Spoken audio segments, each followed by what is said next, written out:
Hi guys, Simon today for your not verse from Leviticus, your summary of the book of Leviticus. If you've watched my videos this week, I've been doing a couple of verses on Leviticus, and the verses from Leviticus, if you've also seen my videos recently, you would know that I keep on saying Exodus instead of Leviticus, because Exodus was a couple of weeks ago's verse. The book of Leviticus, probably around 600 to 400 BC, and this is using stories from a much earlier time. So, Aaron is a person in the book of Leviticus, and Aaron was chosen by God as the high priest who oversaw the work of the Levites. So Aaron was the person who looked over the Levites. Not entirely sure what that means. Levite, Leviticus sort of have got the Levite sort of has a word in Leviticus, so that will be, that might have something to do with it. So yeah, I'll do this quickly now because the timeline is quite short. 1400 BC, the wilderness, and then 1300 BC. So the wilderness was in the middle, in between 1400 and 1300, as I've just said, probably around that 1360. So what you need to know about Leviticus. So Leviticus gets its name from the Levites. I hadn't read this before, we're reading it at the same time. I'm finding stuff out about Leviticus the same as you are. So I did not know. So round of applause to Jumbo. So Leviticus gets its name from the Levites, who were one of the 12 tribes of Israel. The Levites were set apart as priests, like Aaron, the people who helped connect to others with God. Aaron, who was Moses' brother, was the chief Levite and the first high priest. There are 610 laws outlined in Leviticus. That is a lot of laws, and put that into context of the amount of laws there is in the world today. More or less, drop in the comments, is there more or less laws in the world than there was in Leviticus? Because that would be quite interesting to put in perspective. So yeah, there are 610 laws outlined in Leviticus. These laws were put into place to help the Israelites to be holy in God's eyes and to protect them against danger and disease. Many other local tribes died out during the time span of the Old Testament. This is a thing I always thought in the Old Testament, because these people live for so long also mean that their children, they outlive their children, and for example, Moses, he lived an old age, so he probably saw his great granddaughter or son at the time, and he was there, but his parents weren't. But his great granddaughter or son wasn't. This is really weird. This sounds confusing, but think about it. Moses was really old, and Moses's son had children, and then it's like that. Because Moses lived for around 600 years, which could probably 6 generations or something, depending on how long they live, because people live quite long in the Old Testament. For example, Moses must have seen his great granddaughter or son. And if you're understanding this, just skip past this bit because it'll be me explaining this again. Because yeah, he will see that, but for example, the parent of the great granddaughter, the great wouldn't, because they would have died. But Moses was there. Hopefully, yeah. Going on a tangent now again, like I normally do in these videos, is fine. We're going to get straight back onto it. Yeah, so these laws are put into place to help the Israelites be holy in God's eyes. Yeah, and these tribes died out during the time. But God's people were set apart both spiritually and physically. This is interesting.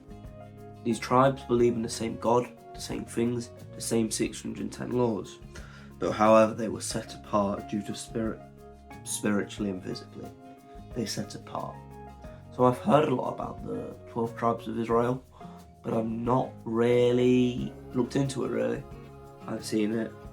I'm not sure if it's mentioned in Revelation. See, I'm not sure if it mentions something in Revelation about it, but I'm sure I think I've read Revelation before, and it believe there's some verse or some chapter which talks about the 12 tribes of Israel. Right, yeah, so Revelation, I'll talk about Revelation now, is the last book of the Bible, which we'll read in loads and loads of time soon. Yeah, it's not there. Must be imagining that I've heard of the 12 tribes of Israel. I'm telling you now, I'm sure I've seen it in Revelation somewhere. And this is why you should read Leviticus. Leviticus can be difficult to read, but it is essential. Leviticus teaches us about the importance of holiness to God. Holy means set apart, and God wants his people to be known to set apart from the rest of the world.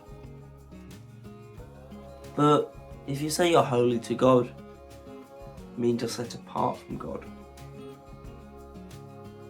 But if you're holy to the world, you're set apart. And it says that God wants his people to be known to set apart from the rest of the world.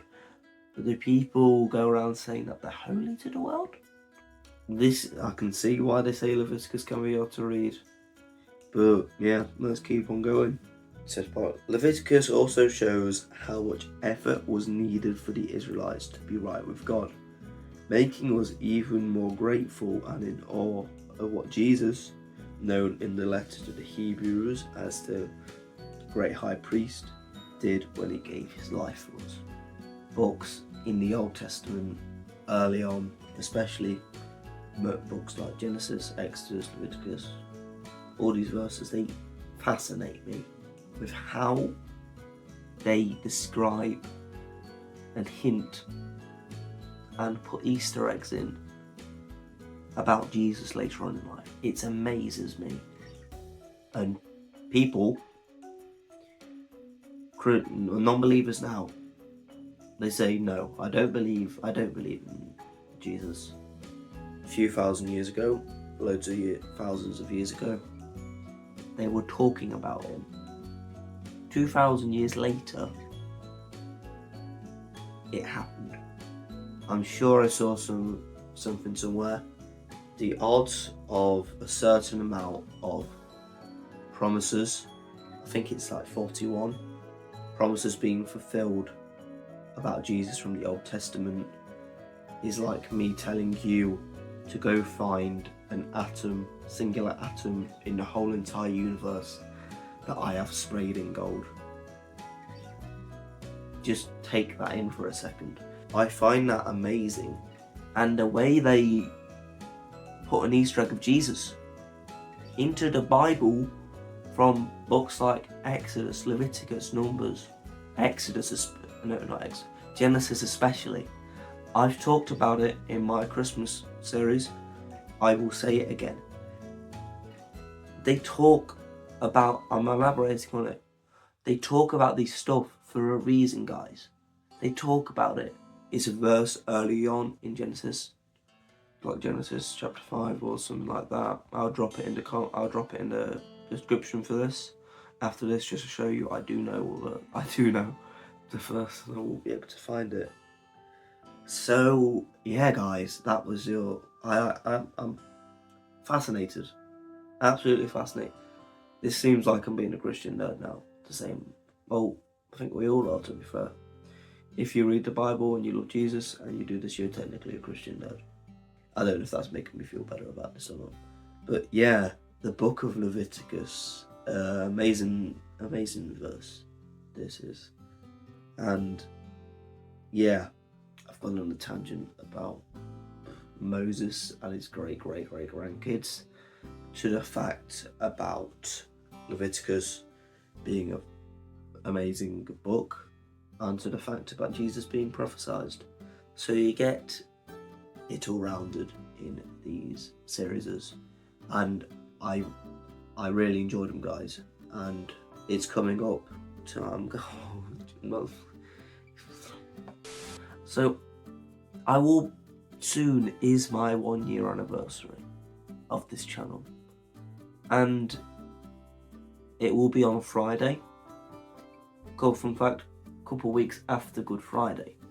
And yeah, I just feel, and this is such a long video today, I feel really blessed to have this social media platform to put on stuff like this for you. I feel really privileged that I get to do this to other people and Christians. And if you're a Christian at home sitting down, if you're wanting to do this and your friends will judge you, and your friends will mock you, and your friends won't like what you're doing, do it. Just do it. Do it for God. Don't do it for people. Do it for God. I didn't do this because my parents told me to. I didn't do it for the fame. I don't do it for the money. In fact, I don't even get money for this. I don't. And I'm telling you now, if I had to be set a job tomorrow, can you guess what it would be? It would most likely be this. I just said I wouldn't do it for money, but this is I enjoyed it. I'm telling you, this is something I enjoy doing, and this is something I won't stop doing, and this is something I'm using my free time to do this for you guys right now. So yeah, if you're a teenager or getting old, or not getting old, but a young adult, and you're watching this video and you're wanting to share the gospel, do it. Because I'm not just sharing the gospel to you, I'm planting a seed in you, hopefully, which then you can tell others. And yeah, if you see YouTubers from early times, they say random stuff like tell your grandma, tell your grandkid, tell your pet dog, some stuff like that. And just sort of do the same thing with the Bible. Sort of do the same thing with the good news.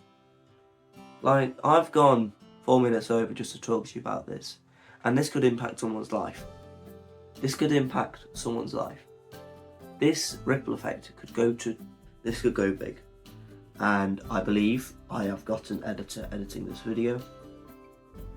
Shout out to him, shout out to Solomon Pep. I'm a good Christian friend of his, and I go to church with him, and I'm a great friend of his, and I'm not saying this in a hateful or discriminating way to atheists. When you're a Christian and you have a Christian friend and you have an atheist friend and you're a Christian, you obviously feel more comforted around the Christian one. And I have a few Christian friends, and yeah, as I said, this is not discriminating atheism, whatever atheism is. So yeah, I might do another video based on that. So yeah, shout out to my guy Solomon Pet. Yeah, he does his stuff on his channel, I do my stuff on my channel. We're good friends. I don't want to say it now, but hopefully we can do a collab. Hopefully we can do something like that. So yeah, this is me going 6 minutes over my video. This is the last thing I'm going to say before I go. If you're a young teenager, or old teenager, or young adult, and you're a Christian, and you're wanting to spread the gospel, do it for God. Just do it. In the words of Nike, just do it. So yeah, that was your Leviticus and a talk from Jumbo for today. I'm going to think about something that's just came into my head. Might be from God, might be my own fault. So yeah, anyway, that was your talk about Jumbo. No, not about Jumbo. from Jumbo about Leviticus and just a talk from Jumbo. Anyway, so my name's Jumbo, and I'll see you in the next one.